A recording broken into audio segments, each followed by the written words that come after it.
जी, अस्सलाम वालेकुम। आज हम देखेंगे कि एज़ अ वेंडर किस तरह हमने single stage, single envelope tender में पार्टिसिपेट करना है ईपैड वर्जन 2.0 में। और ये बहुत ही आसान है ईपैड वर्जन 2.0 में कि हम एज़ कम्पेयर टू जो ईपैड वर्जन 1 था उसमें तो हम काफ़ी ये लंबी चौड़ी फाइल जो थी उसको कुछ ना कुछ हद तक हम मैनुअली उसको स्टैम्प करके टेंडर डॉक्यूमेंट्स को 100 या 150 पेजेस जितने भी होते थे उसको हम बाज़ वक़्त मैनुअली साइन स्टैम्प करके दोबारा से उसको अपलोड करते थे।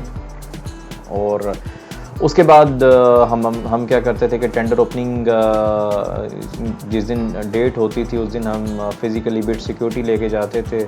और देन एक तो कमेटी मेंबर्स की पहले प्रोक्योरिंग कमेटी मेंबर्स की अटेंडेंस होती थी, फिर हमारी बिडर्स की अटेंडेंस होती थी।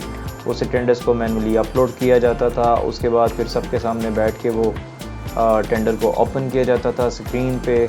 और देन वहाँ पर पता चल जाता था कि हमें कौन कौन से बिडर आए हुए हैं। उसके बाद हमारे रेट्स पता चल जाते थे फौरी तौर पर।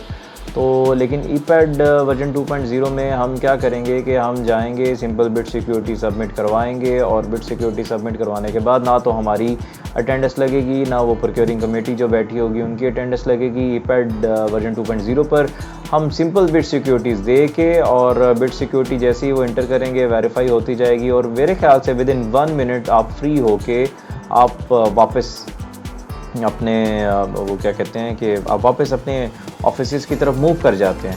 तो इस पे जो है वो आपकी काफ़ी टाइम सेविंग है ईपैड वर्जन 2.0। और ये वेंडर फ्रेंडली है वेंडर फ्रेंडली यानी यूज़र फ्रेंडली कहना चाहिए। यानी हमें तो अगर मैं प्रोक्योरिंग एजेंसी का मेंबर हूँ या पार्ट हूँ तो मुझे लगता है कि ये जो वेंडर्स हैं उनको फैसिलिटेट करने के लिए ही ईपैड वर्जन 2.0 लॉन्च किया गया है। इसमें बहुत ही आसानी है बिडर्स के लिए और वो आराम सुकून से अपनी बिड्स को इसके अंदर मतलब अपनी बिड्स को सबमिट कर सकते हैं। लेकिन हाँ, रजिस्ट्रेशन का थोड़ा सा प्रोसेस है कि लेकिन आपको इसके अंदर टाइमली रजिस्ट्रेशन ज़रूर करवानी चाहिए। तो चलिए हम अब हम स्टार्ट करते हैं कि किस तरह से हमने अपनी जो प्रोक्योरमेंट के अंदर पार्टिसिपेट करना है। जब भी आप लॉगिन करेंगे तो सबसे पहले आपसे पूछेगा कि आपने प्रोक्योरमेंट के ऊपर प्रोक्योरमेंट की एक्टिविटीज़ अपॉर्चुनिटीज़ को देखना है या डिस्पोजल की एक्टिविटीज़ या अपॉर्चुनिटीज़ को देखना है। तो डिस्पोजल का तो एक मैंने पूरा प्रोसेस अपलोड किया हुआ है कि किस तरह से आपने डिस्पोजल के टेंडर में पार्टिसिपेट करना है। तो आज हम प्रोक्योरमेंट के टेंडर में पार्टिसिपेट करने जा रहे हैं, तो लिहाजा मैं प्रोक्योरमेंट की ऑप्शन पर क्लिक करूंगा तो मेरे पास ये कुछ प्रोक्योरमेंट्स आ रही हैं, विजिबल हो रही हैं, जिसको मैं देखता हूँ। रिपेयर ऑफ व्हीकल है, प्रोक्योरमेंट ऑफ पेपर रिम्स हैं और देखते हैं जी क्या क्या चीज़ें हैं। ये लैपटॉप का भी टेंडर आया है, तो चलें ये लैपटॉप के टेंडर में पार्टिसिपेट करके देखते हैं। यहाँ पर मैंने क्या किया है कि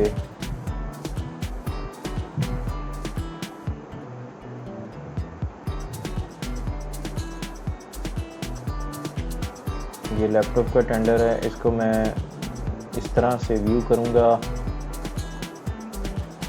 और अगर मुझे कोई क्लैरिफिकेशन चाहिए तो मैं ये क्लैरिफिकेशन भी देख सकता हूँ सब्जेक्ट टाइप करके और मैसेज टाइप करके। और अगर मैंने कोई अपना लेटर अटैच करना है तो यूँ लेटर अटैच करके ये मैं सबमिट क्लैरिफिकेशन कर दूँगा, ठीक है।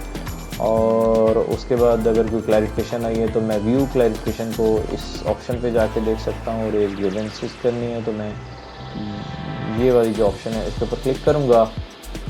और मीनवाइल अगर मैंने ये चीज़ें देख ली हैं कि ये क्या क्या चीज़ें हैं और मैं इनके अंदर पार्टिसिपेट कर सकता हूँ तो और मेरी ये पोर्टफोलियो में फॉल कर रही हैं, ये मैं डॉक्यूमेंट्स को पीडीएफ फॉर्म में डाउनलोड करके भी देख सकता हूँ। और अभी मैं सिंपल इसको अप्लाई करने की कोशिश करता हूँ और ये मुझसे जैसे मैं अप्लाई पे क्लिक करता हूँ तो मुझ पर एक जिसको कहते हैं अंडरटेकिंग ही मुझे देनी पड़ रही है। I acknowledge that I have read and agree to the terms conditions and all associated documents. Okay ji, मैं सबमिट कर देता हूँ। You need to agree with okay sorry.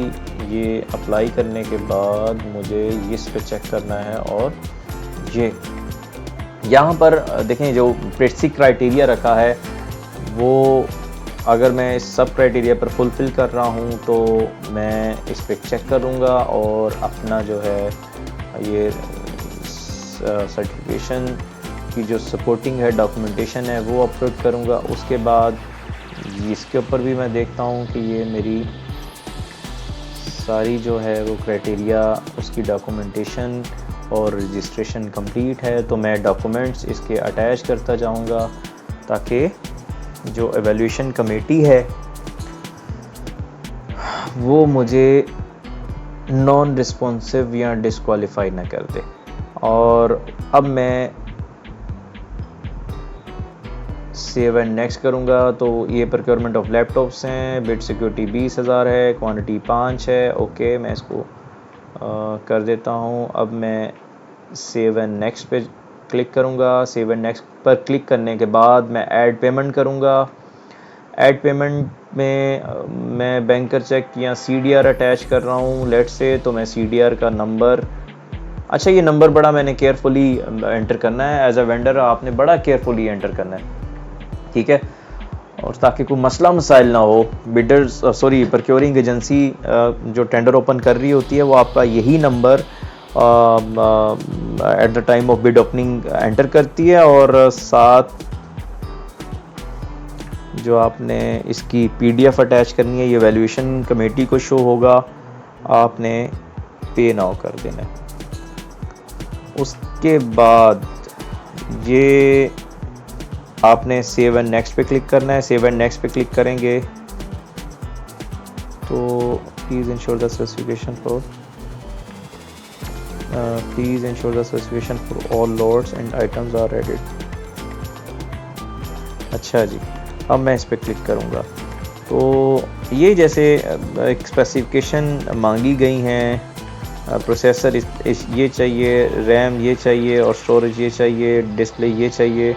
तो एक तो ये है कि मैं मैनुअली ये स्पेसिफिकेशन लिख दूं इसके अंदर, और दूसरा ये लिख दूं कि एज रिक्वायर्ड ऑल, ठीक है। बाज़ औक़ात जब आप ऑफ़र कर रहे होते हैं कि या तो आपके पास सेम स्पेसिफिकेशन का लैपटॉप है तो ठीक है, फिर तो आप एज रिक्वायर्ड ऑल कर देंगे। अदरवाइज़ इससे अबव या हायर स्पेसिफिकेशन होती है तो यहाँ पर आप मैनुअली भी स्पेसिफिकेशन एंटर कर सकते हैं। उसके बाद एडिशनल अगर कोई है तो आप यहाँ पर एडिशनल फीचर लिख देंगे, और उसके बाद ब्रांड अगर है, मैं एग्जांपल दे रहा हूँ कि HP 210, ऐसा कोई भी मतलब मॉडल वगैरह जो भी आपने इसमें ऑफ़र करना है वो आप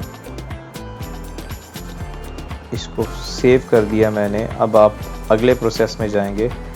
अगले प्रोसेस में जाने के बाद आपने यूनिट प्राइस देनी है। यूनिट प्राइस यानी ये जो लैपटॉप है ये आप कितने का ऑफ़र कर रहे हैं। तो फॉर एग्ज़ाम्पल मैं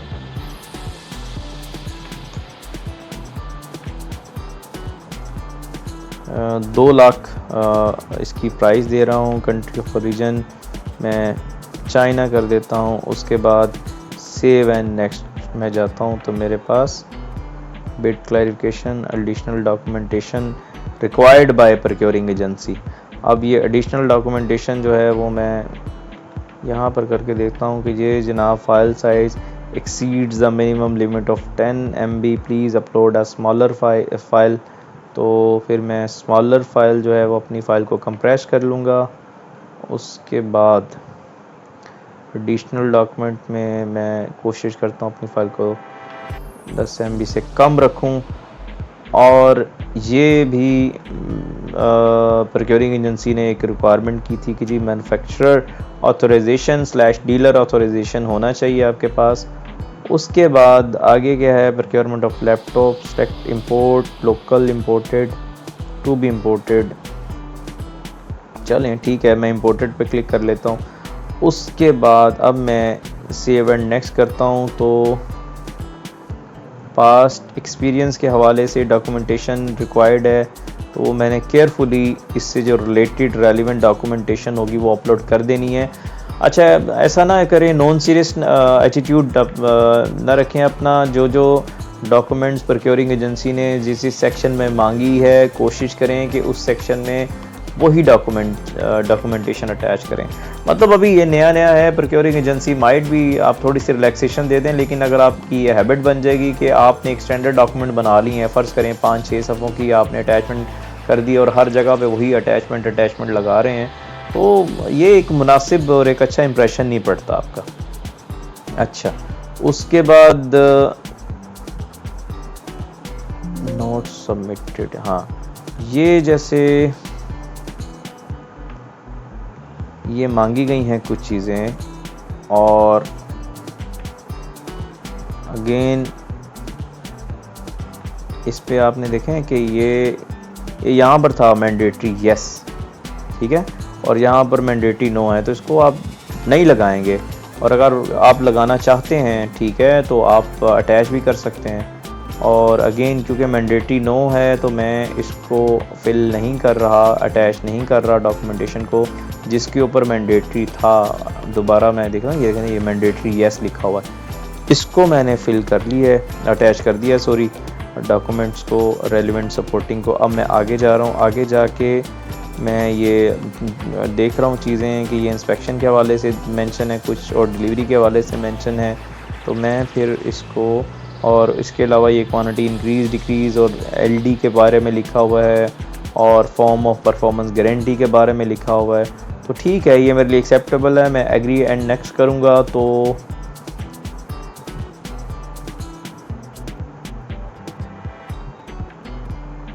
ये जी एक नेक्स्चर है, उसको मैंने देखना है, तो मैं अपलोड कर देता हूँ एक फ़ाइल। अब इसमें भी मैं देखता हूँ कि ये भी मुझे maximum upload file size 10 MB, okay ji, यहाँ पर उसने 10 MB फाइल को अपलोड करने का जो है मुझे अलाउ कर दिया है। उसके बाद सेव एंड नेक्स्ट करूँगा। सेव एंड नेक्स्ट करके सबमिट मैं बिट कर देता हूँ अपनी। अच्छा, इसको मैं आउट करके देखता हूँ। सबमिट योर बिड्स कर दी। Are you sure you have reach the final stage, kindly review all bids detail carefully before submitting, या सबमिटेड। अच्छा, अब यहाँ पर मेरे ख्याल से एक ऑप्शन आती है कि मैं अपनी बिड को मॉडिफाई भी कर सकता हूँ, तो लिहाजा फ़िलहाल मैं मॉडिफाई नहीं कर रहा और ये मेरी बिड सबमिट हो गई है। ये बहुत ही आसान तरीका है, विद इन 12 मिनट्स। ये तो मैं आपको समझाने के चक्करों में ये मैंने 12 मिनट्स की वीडियो बना दी है, अदरवाइज़ ये बहुत ही आसान तरीका है। आपने डॉक्यूमेंट्स और सपोर्टिंग अगर अपनी वो सेव की हुई है कंप्यूटर में, तो आपने कोई भी फाइल, मेरे ख्याल से मुझे साइन स्टैम्प मैनुअली और इन चीज़ों से वो जान छूट गई है, तो वो आपके सामने ही था कि कोई भी इस किस्म की चीज़ें हमें नहीं करनी पड़ी। तो लिहाजा अपने आप को रजिस्टर करवाएं ईपैड वर्जन 2.0 में, जो कि पेपरा डायरेक्टली कर रहा है, और उसके बाद आप पूरे पाकिस्तान में किसी भी जगह पर टेंडर्स में पार्टिसिपेट कर सकते हैं। तो ये बिड मेरी सबमिट हो गई है। Bid successfully submitted, your bid has been successfully submitted. Please note that if you make any changes to the submitted bid, the submission will be withdrawn and saved as a draft. You must submit the bid again for it to be considered valid. और उसके अलावा अगर आपको किसी भी किस्म की information चाहिए बिड सबमिशन में, कोई भी प्रॉब्लम है, तो आप काइंडली कमेंट सेक्शन में मेंशन कर सकते हैं। मैं पूरी कोशिश करूंगा कि मैं आपकी जो भी प्रॉब्लम है उसको रिजॉल्व करने की कोशिश करूं। फर्दर अगर आप किसी भी टॉपिक पर वीडियो चाह रहे हैं कि मैं उसके ऊपर वीडियो बनाऊं और क्लैरिटी दूं, तो आप काइंडली वो भी कमेंट सेक्शन में मेंशन कर सकते हैं। बहुत शुक्रिया, थैंक यू सो मच।